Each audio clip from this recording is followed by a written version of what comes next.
Abelebil aperorosho lu idwe osomeron kane jasi imwalemun nges apolor Isomeroi lu egelgela natare district nu kere inerita yotoma aitutur na imwalemun nu ngor lu epolokita idwe lu pesur ka imwalemun nu epolokit isap Isomeroi nu primary ka osinia otoma hoteli lo timisha lo eja otoma oibuga sorotim. The Ministry of Education in 2008 first issued a circular banning the use of corporal punishment.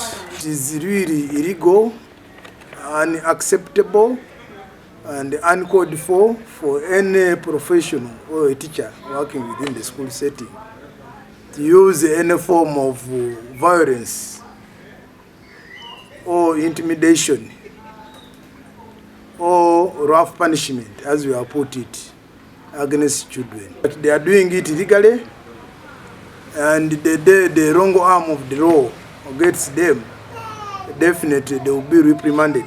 Amumu upon sala gela. Amumu ano moro. Adoketa no hello. Na achie ai bunga do Isomeroi. So dikina achie agirit araya.